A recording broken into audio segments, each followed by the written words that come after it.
Hello, friends, and welcome to Wild and Brave. This is your official welcome to September. We're starting a whole new free content subject for the month of September. And today we're kicking it off with one of my favorite. This is some of my favorite research I've been working over really for the past year. We've been really working on getting what the research has to say about our emotions and how they really help us live a vibrant, wild, and brave human life. And anxiety is the emotion we have chosen for September for a lot of reasons. Some of the obvious reasons being so many of us have experienced and are experiencing more anxiety. Than maybe we're accustomed to with all that's been going on in the world. But we're going to start with really understanding anxiety and what it's here for. In the course of the month, we're going to have great content from a lot of really qualified mental health care professionals, medical health care professionals, and other really useful voices to help us think into anxiety and not just treat it as something we really have to be afraid of or something that we have to control.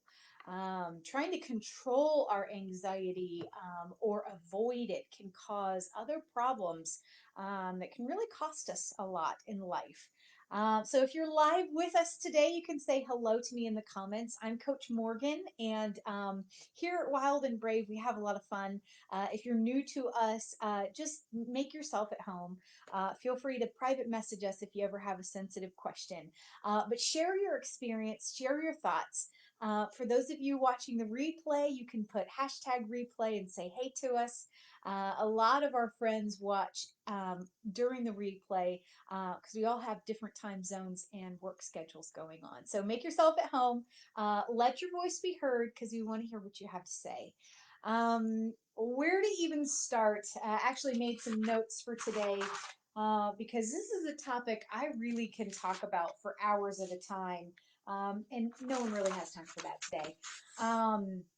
With any emotion in our lives, it can be easy to see how the ones that fall on what we think of as positive emotions, and even what researchers classify as positive emotions, emotions like hope, compassion, joy, those feelings that already have a smile attached to them.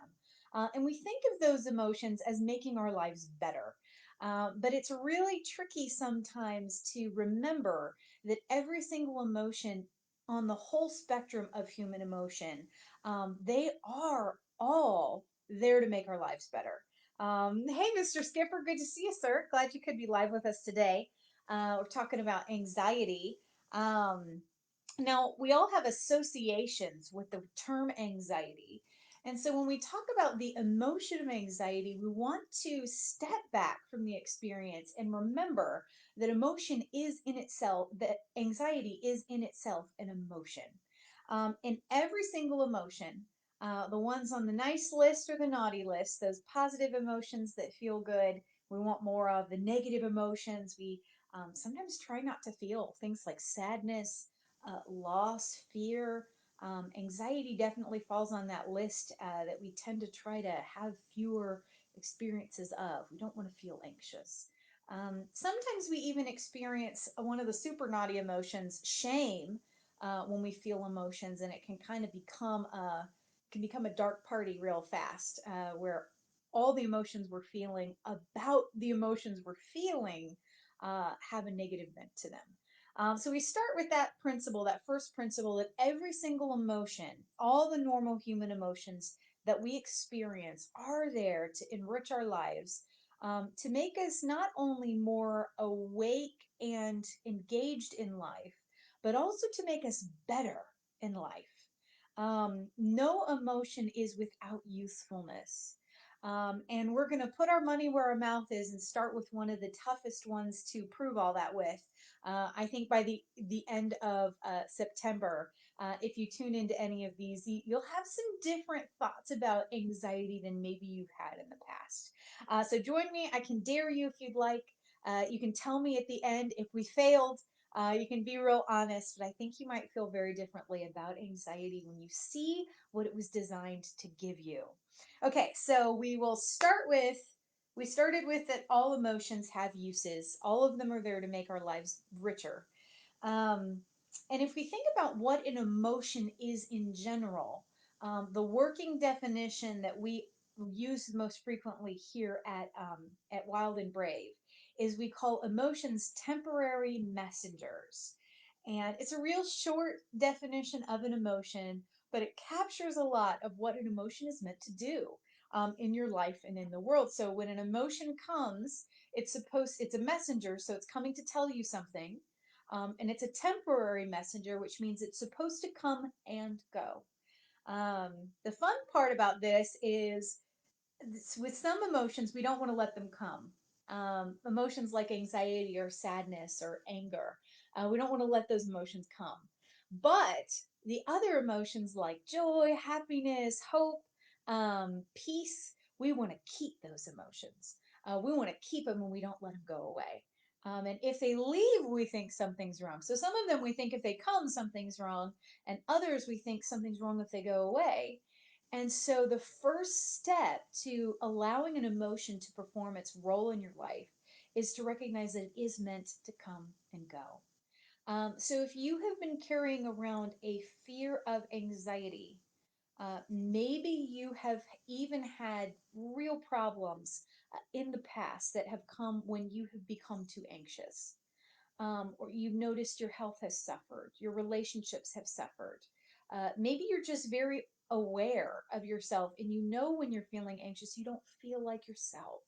And if that anxiety comes in and takes over and takes root in your life, you feel as if you have lost the quality of life that matters to you. And so you may be afraid of experiencing anxiety where you try to protect yourself from this messenger. That if you'll bear with me, for the sake of our conversation here, we want to restore the truth to everyone's life that anxiety, there is such a thing as healthy anxiety. And being able to experience that emotion in an authentic way, to welcome the messages that come with anxiety, and to be able to let anxiety leave when the message has been delivered is something that will improve your quality of life. So you don't have to be scared of anxiety. But before we go much further in this, I do want to take a little pause and recognize that we at Wild and Brave know that not all anxiety is good.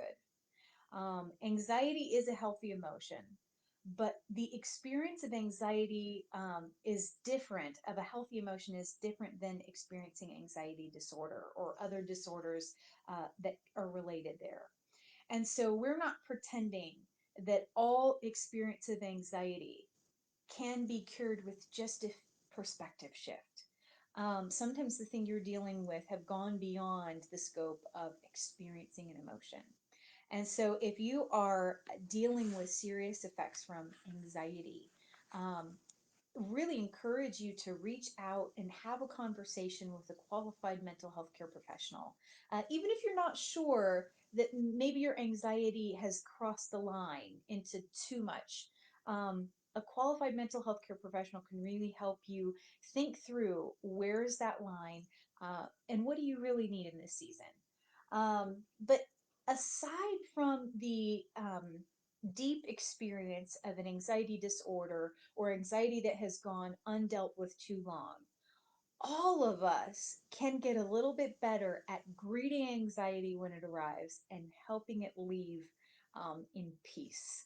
All right, so that's what we're going to learn together. But if you're wondering whether maybe your anxiety has crossed a line, don't ever feel uncomfortable, reach out.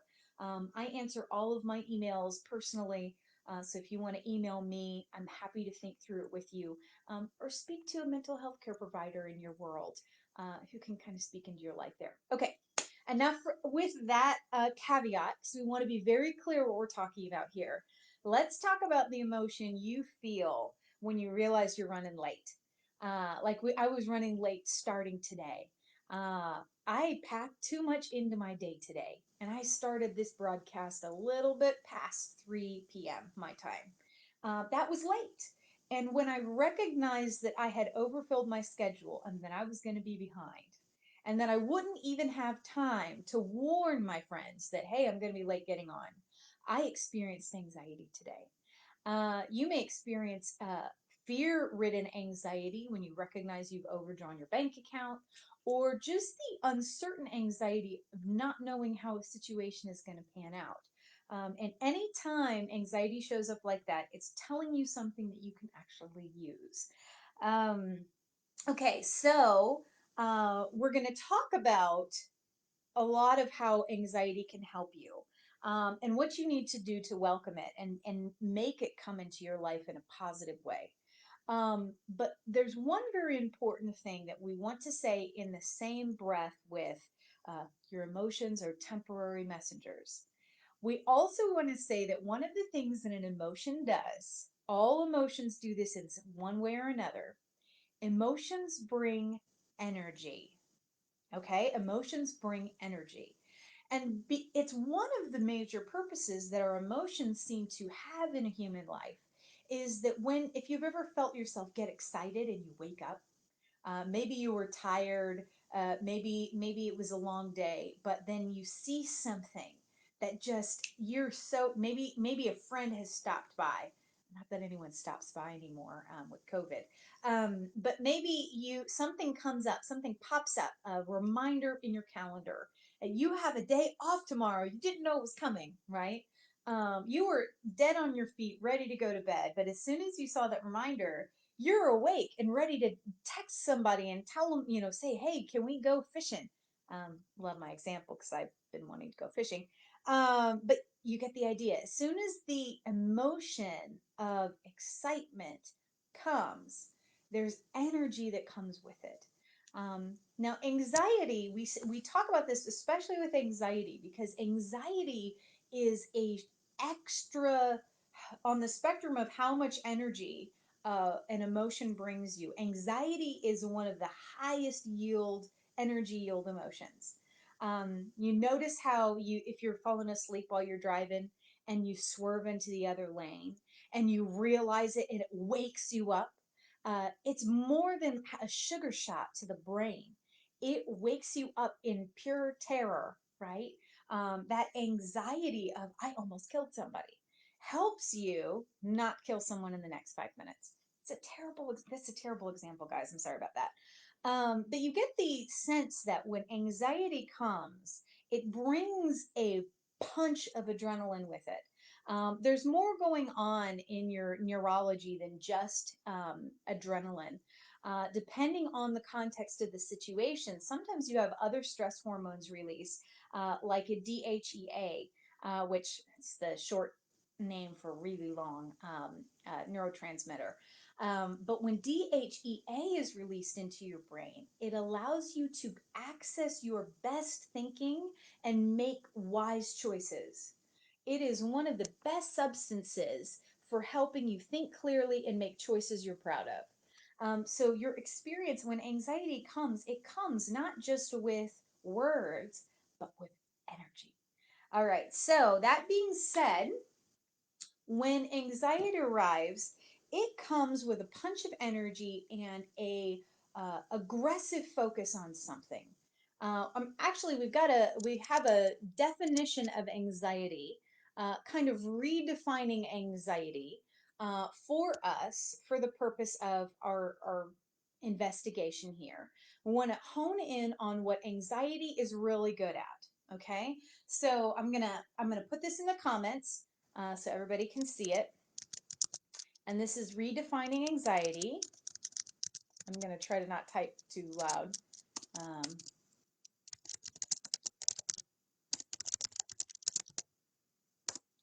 redefining anxiety. All right.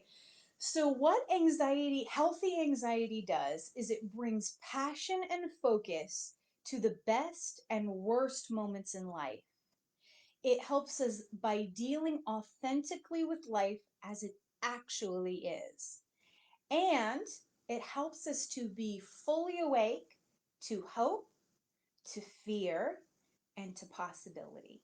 All right, so let's unpack that a little together.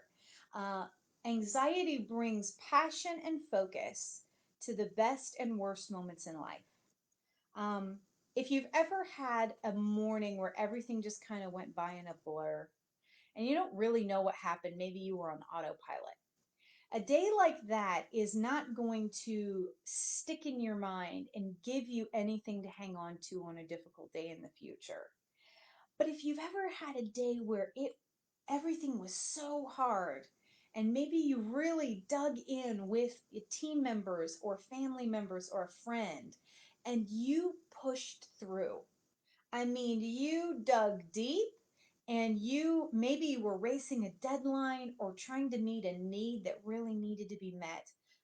Anyone who's ever helped a friend move and you're still moving 4 hours later than you thought you'd be done, but you want them to be able to sleep that night. They need to be able to find their underwear and have a clean set of sheets on the bed, right? You're pushing through, you're digging in to get to the end of a really difficult day.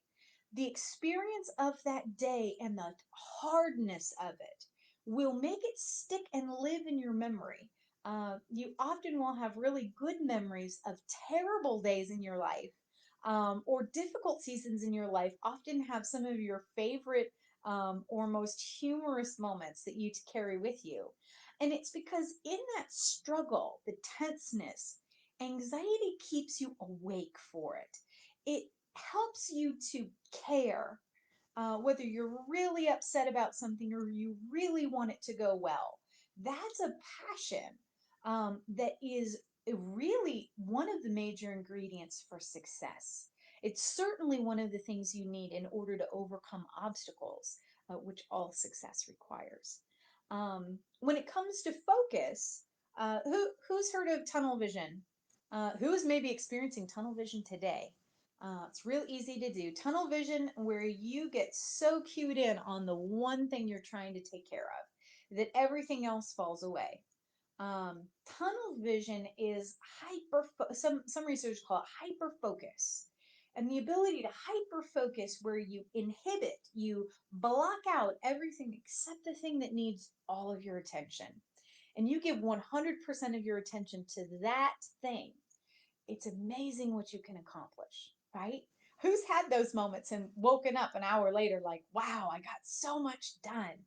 That is because by focusing on the one thing and not noticing other things, you were able to really make forward progress. Um, what's funny about anxiety is we think of what anxiety costs us, how we can dither and worry and turn our focus inward. But anxiety wasn't designed to make you destroy yourself. Anxiety is the thing that can help you lash on to something that is important and allow it to take up your entire focus until you have accomplished what needs to be accomplished. Um, who out there has done checklist rehab with us? Checklist rehab is one of our most popular groups. It's an action group, 5 day action group that is tons of fun. And it helps people reframe and learn new skills for using checklists to make things happen. One of the major principles that makes a well written checklist work so powerfully is it creates a successive tunnel vision focus where you work your list from the top down, doing only one thing at a time. So the first task on your list gets all of your attention until it is done. And then you move to the next and it gets all of your attention. This successive tunnel vision allows the focus to help you make the most progress in the shortest amount of time. Hey, Anthony, glad you're live with us today. Yes, tunnel vision. Anthony says, I'm more prone to picture in picture, too many things to look at. Almost like you overanalyze, and instead of seeing down the road, the all the way to the end of one thing, you kind of keep analyzing its space and its place in space. Um, yeah, some ruminative responses to anxiety kind of eat up our bandwidth of focus. My mom calls it navel gazing. or you're looking at yourself, you're looking inward, or you're looking at one project and you're kind of ruminating on its status. Where it's, oh, this is it. For example, I had a project like this where I was starting to navel gaze on it. And all I kept thinking about was how behind it was. How I hadn't made any meaningful progress, how I hadn't gotten anything done, how I hadn't reached out to any of the mentors we're helping with, and I didn't refine any of my old ideas. I didn't come up with any new ideas. And you see how you start turning this um, stationary spiral, where I was giving all my focus to the project, but it wasn't tunnel vision toward a goal. So I love that difference there, Anthony. That idea of you can tunnel all of your vision into a place where there isn't that forward progress. And when anxiety is doing what it does best, it helps you see the tunnel and run down it. So, with our concept definition of anxiety, we say bringing passion and focus to the best and most worst moments in life. Now, we'll pause here to say, of course, we want to bring our passion and focus to the best moments in life. Um, who out there has noticed sometimes it's kind of hard to really be awake to the good days? You kind of anticipatory worry over what's going to go wrong next, and sometimes it can be hard to enjoy. So, if that's something you struggle with, then you can let anxiety help wake you up to the best moments in life. But that's kind of intuitive to say, of course, we want to be awake for that. But why would we want to be awake for the worst moments in life? Talk to me about that. Anything come to your mind when you say, why would you want to be awake to the worst moments in life? You can tell me what you think. If you give yourself the space to chew on it, and I'll see what anybody adds in the comments. The funny thing about the worst moments in life is they are moments of opportunity. They're also moments where the opportunity can be good. You can have a positive opportunity come out of it, or the opportunity could be for great loss and misery. All right. So, in that worst moment, the worst moment can get worse. For example, in my regrettable example of driving tired, where you're swerving into the other lane as you're nodding off to sleep, if you allow your anxiety to give you a message and you take it and you take action on the message, your anxiety, I almost drove over someone else in the other lane, I could have hurt someone, and you hear that message and you say, I need to stop now. Whatever I was racing to get to, it's not as important as another hurting another human being, wrecking my car, any of the millions of things that could go wrong if you continue to drive tired. And you can thank your anxiety. Anxiety woke you up enough to get off at the next exit and make other arrangements for getting where you need to go. By being woken up in that moment, a really bad moment, instead of just numbing the anxiety, oh, I'm fine, I'm fine. I'm going to drink more caffeine. No, I'm awake. You see how you're avoiding dealing with the possibility of hurting another person if you continue to drive. And you're numbing your fear by, oh, I'm going to turn on loud music. I'm going to roll down the window so it blows through my hair, right? All those things you're doing, you're not really awake to the anxiety of almost hurting someone. And if you let yourself wake up to the horror of that moment, it will improve the decision you make. It could save a life. It certainly changes your outcomes, right? So, oh, that's a good point, Anthony. Anthony mentions that if you're awake to the worst moments, it increases your depth of appreciation for the better moments and the best moments. So that's a great reason. I love that, Anthony. See, when people speak up, it adds to so much to the conversation. That's a really good. I'm going to add that to my notes for this section, Anthony. Um, so when you're awake, when you bring your passion and focus to the best and the worst moments in life, that's one of the things anxiety can help you do. We also say that anxiety helps us deal authentically with life as it actually is. Um, I I was born a very naturally optimistic person. that my family swears that they were concerned, the doctors were concerned about me as a newborn infant because I didn't cry enough. I giggled. They like were concerned that I had intellectual delays because I wasn't responding the way they were anticipating. I just laughed all the time as a small child. And so it was, it's always been easy for me in some ways to more naturally bent toward the positive emotions. And when I fail to be awake to anxiety, it can make me blow past warning signals that I really need to pay attention to. Sometimes in my natural optimism, I can miss things and I can perceive life different than it actually is. Now, that may seem like a really positive way to behave, right? To not to let some of the terrible things in life go over your head. And day to day, there are moments when that is a great way to go.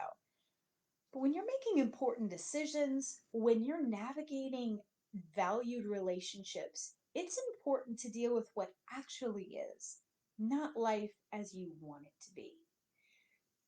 In any setting where you are trying to show up and be your best self or make the most of a circumstance, the first thing you have to do is actually be in the circumstance you are. And so dealing authentically, we if we're going to allow our insecurity not to torture us, we need to develop skills. And this is what Susan David's work on emotional agility really focuses in on. Is emotional agility is a way of a, attacking life and experiencing life without needing it to change before you can be okay. So you can be okay right where you are with whatever emotions are coming at you, and to really let them be a part of having a vibrant life. Hi, Jonna. Glad you're live with us today. So glad to see you. All right. So, third piece of this puzzle, and if you would like, share in the comments with me um, what you have experienced, what stress kind of exists for you around feeling like you need to be more positive than you are, or feeling like you need to have a positive spin on a difficult situation. What would change for you if you were allowed to really deal with life as it is and you didn't have to sugarcoat or polish it? What would that do for you if it was okay for life to be as it is and for even the anxiety you feel around something to be useful? You can share in the comments anything that comes to you about that. Lastly, we talk about anxiety helping us to be fully awake to three things.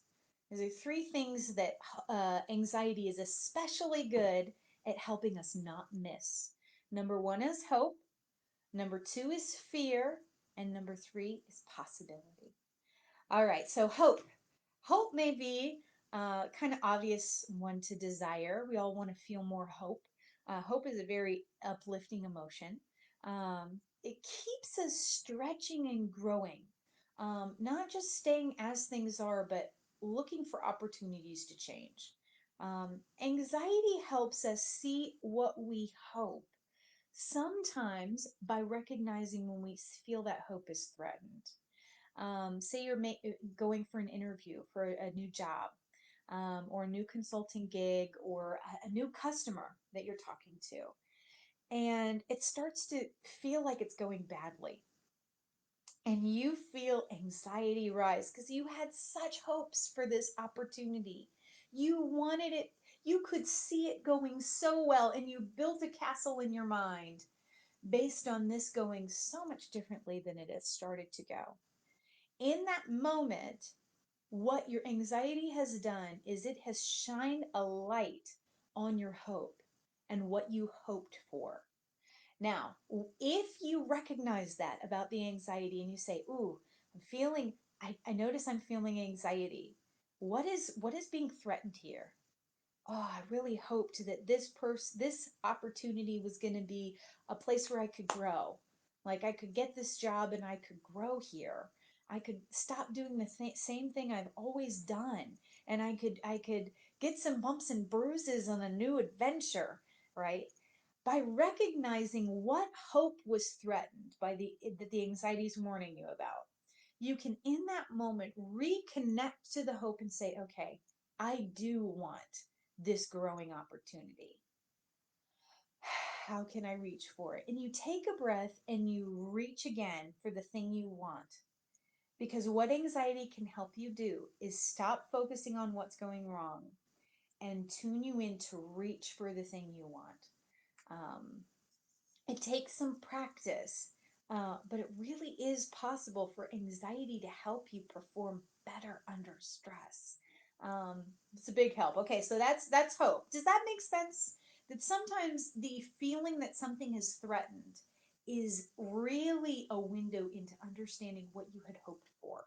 Um, and when you can see into your own hopes, it allows you to more intentionally work toward that thing, that relationship or that opportunity. All right, so that's hope. Anxiety also wakes us up to our fears.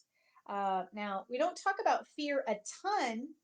We haven't been talking about fear a ton here in our emotions conversations. Fear sometimes can be an umbrella term. Sometimes we shove a lot of different emotions inside of fear. And so we tend to focus on trying to split those out. But here, when we talk about fear, we're really looking at the essence of our beliefs about what is bad and what we want to avoid in our lives. Fear over what we might lose, fear about what this means. Most of the fears we experience, we feel anxiety and it wakes us up to a fear we have. We're get the opportunity to see what we're scared of. And when you see what you're scared of, you see what you value. Um, Kind of like how being awake to the hope that's about to be dashed, being awake to the fear usually sounds a little bit different in that it will say, if this happens, that means. If you don't get this job, that means you won't be able to pay your rent. Obvious, kind of random example. Your fear of not being able to pay your rent is a driving emotion. Now, you see how that fear is very different from hope. The hope of, oh, I thought this was going to be a good opportunity. I thought this person was going to be a good new customer.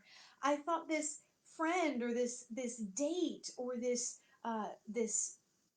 place I'm shopping, looking for the things that I need for my family, whatever. I thought I was going to be able to find that thing I needed, that person, that relationship, you fill in the blank.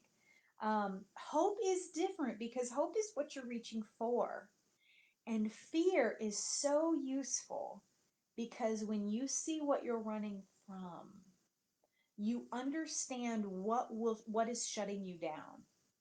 You recognize what's valuable to you through that window of fear. But if you kind of have to work for it a little, you have to mine through the fear to see how that fear is controlling your thinking.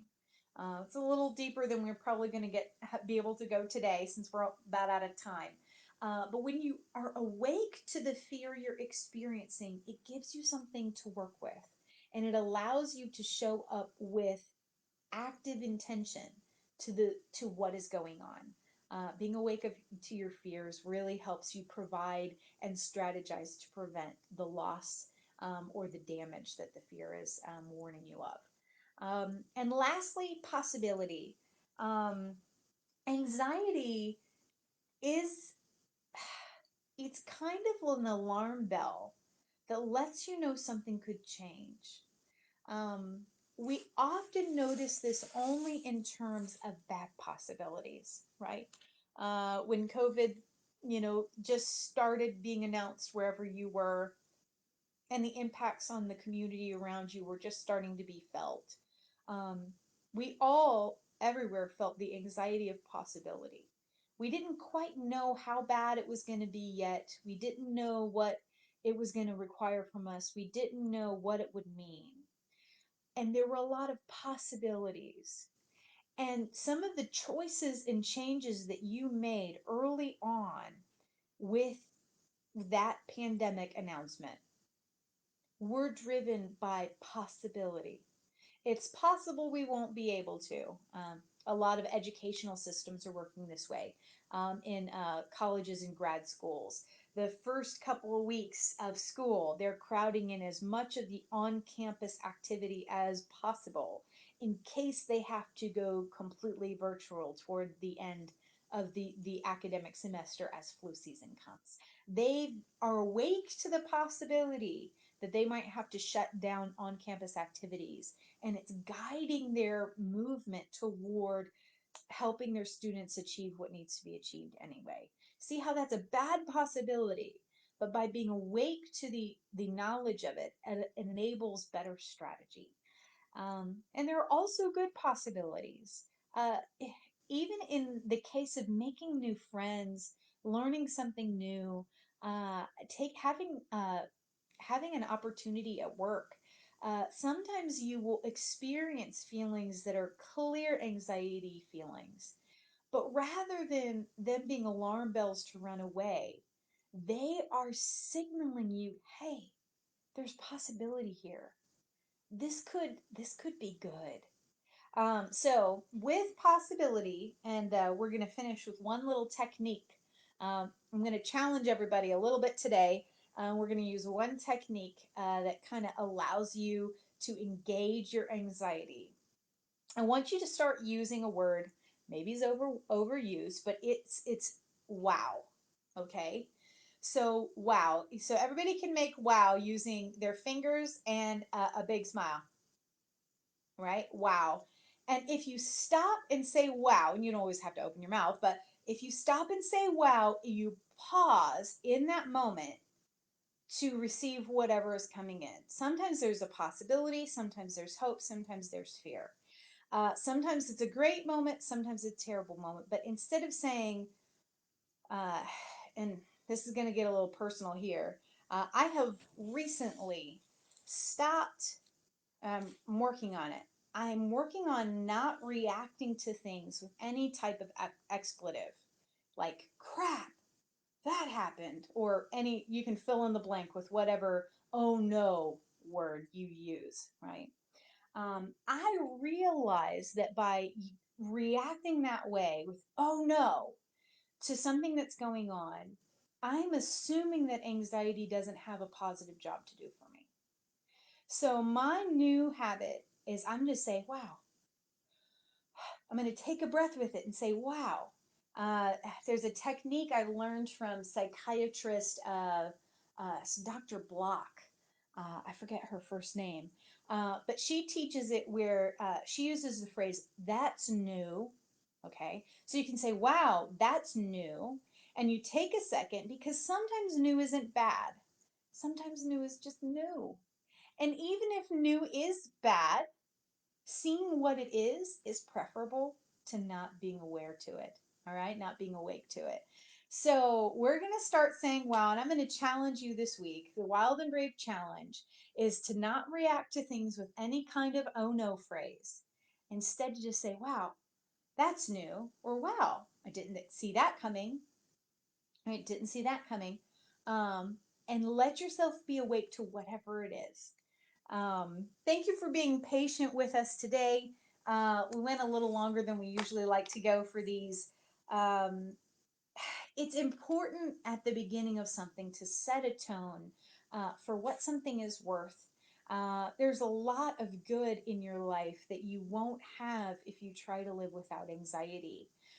Part of it is because whenever we suppress one type of emotion, we dampen our access to other emotions. It's one of the things emotion researchers agree on. You can't feel less happiness or less sadness and depression, discouragement. If you never let yourself feel discouragement and you pad yourself against any of the bad emotions, you stop feeling the positive emotions too. They operate on a spectrum and they're all connected. So the more healthy you are with your anxiety, the more you will be able to be healthy with all your other emotions. Get to enjoy happiness and excitement and hope and all those good stuff, all that good stuff. A life without anxiety is a costly one, usually because we avoid anxiety by distracting behaviors and numbing behaviors. These are like the days where I have spent hours playing a game on my cell phone. I'm talking not a game that accomplishes anything, like hours of moving little blocks around because I just didn't want to deal with anything. That's avoidance. Numbing behaviors. Numbing can come in a lot of forms, anything from substances. I've numbed with ice cream. You can obviously numb with alcohol, experiences. You can use relationships to numb your emotions, believe it or not. There are a lot of negative things that we do to try to stop feeling. Anytime you do something to stop feeling what you're feeling, to stop feeling anxiety, it, it costs you. So hopefully this new definition of anxiety will inspire you to make a little room for it in your life. You can keep coming back here to Wild and Brave to learn some of the how-tos, how to really engage anxiety and let it be healthy for you. And let us know what your thoughts on this. Thanks for being with us today. We'll see you next Tuesday at 3 p.m. Eastern for the next event. We'll be learning exactly how to make anxiety welcome, how to let it be a positive part of our lives. We'll see you then and have a great week, everybody.